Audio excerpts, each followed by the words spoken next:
All right. So here's the space of stability conditions. The space of these differentials. And I'll put a line on it. So this is now for some fixed theta. I'll fix some parameter theta. And I'll put a line on here for every point at which there's, so this is z gamma over e to the minus I theta. Z gamma is real, negative, let's say. I kind of drew this picture before, but before I had only one dimension of b and I had the theta direction added.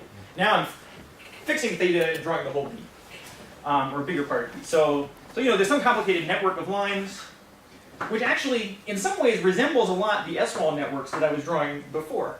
This network is on the space of stability conditions, but it has formally a very similar structure. Around every singularity, at least around the simplest kind of singularities, there's two lines that emanate, and that has to do with this picture that Maxime described of a special Lagrangian 3-sphere that collapses, and near that locus where it collapses, there's an invariant that's 1. That has to do exactly with these lines that come out.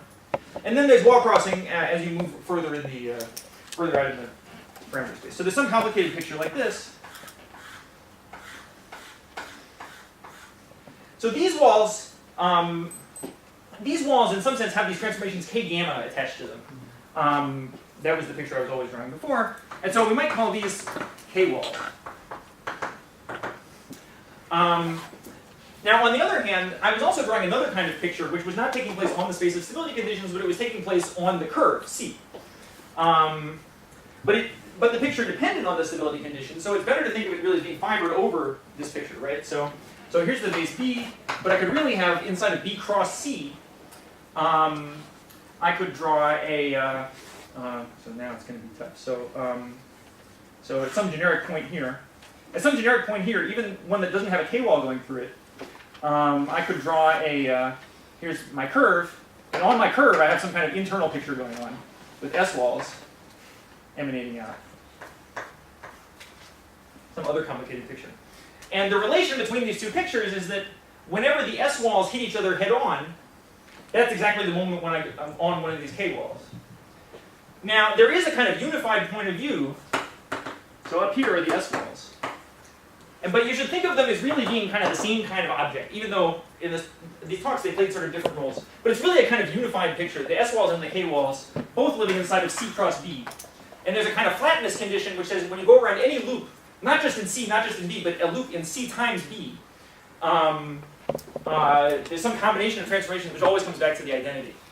And that's in fact the way, I sort of described informally the way that I was going to deduce these omega of gammas by looking at how the paths jump and so on. But it's equivalent to saying that I just require this flatness, but I require the flatness in the whole space C times B. That's enough to determine, if you know all the S-walls, it's enough to determine the K-walls. So that's actually sort of secretly the way that we thought about it. So yes, there's definitely a picture like that. That's the better way to think. And the second thing is, those Mikras and Stashidis, they also had some double coordinates. Is it all the same kind? Or? They're related. So Nekrasov and Chatashvili talked about also some coordinate system on the moduli space of SL2, on the SL2 moduli space. Yes. So that is, it's funny because it's not exactly the shear coordinates, right? So it's not one of the ones that's assigned to a usual S-wall network, but what it is one of the ones that's assigned to the sort of limiting S-wall network where you have the closed loop. That's exactly what I was hoping. Yeah. So when you have a closed loop, you can also do this abelianization for this S-wall pattern.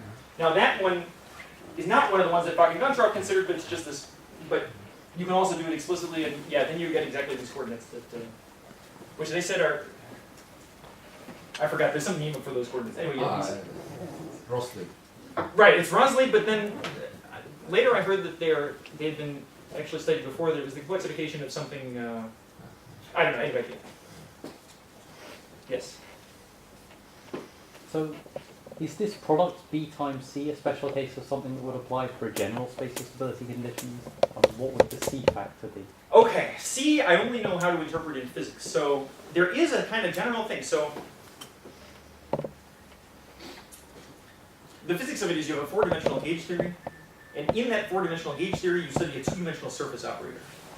So if you think of like instant time counting, Nekrasov had this partition function, and then Braverman had a version of it where you study instantons that are ramified along a two-dimensional thing. So that two-dimensional thing is some kind of surface defect, anytime you have a four-dimensional array that has a surface defect in it, you get one of these enlarged pictures, B times C. So no, I guess I wouldn't think this canonically associated just to B. Like, Right. for example, there could be many different ones. Even in this Hitchin space, I could have considered like different representations. You know, this one was kind of attached to the fundamental representation, but I could have taken other ones. I think it's related to the integral system can interpret as some flat connections of various cells from different spaces, so each of them probably. Yeah. Yeah. So no, I don't think it's canonical. And the hypercase structure you get essentially depends on the curve. So that's if you change. Oh, absolutely. It depends on the complex structure of the curve. That's right. It's not something that, yeah. It's the space of flat connections on a complex curve that has this structure, not just the space of flat connections on a two-manifold. But they enter where the complex structure enter into your picture. It enters. Get limited z equal to 0. This is related. Yeah, it's most okay, manifest there. yeah. That's right. Yeah. But it's already at the very beginning because when I wrote that decomposition, Hitchin's decomposition into phi over phi plus d. Yeah, of course, but it's just in the integral equation the final answer where it's here. It's essentially here. But on the in K gamma there is no essentially. No, K gamma is just some formal automorphism of a torus. Doesn't depend on anything. But that's right. The Z gamma is that control the asymptotics as zeta goes to 0 to infinity. Those are the things that have that information. And the Stokes rays are just functions of Z. The Stokes ray, yeah, that's right. The Stokes ray is just a, well, no, the Stokes ray is determined by Z gamma, though. Z gamma, yeah. Yeah, so yeah, the position of the Stokes ray depends on the Z, but the Stokes factor doesn't. Mm-hmm.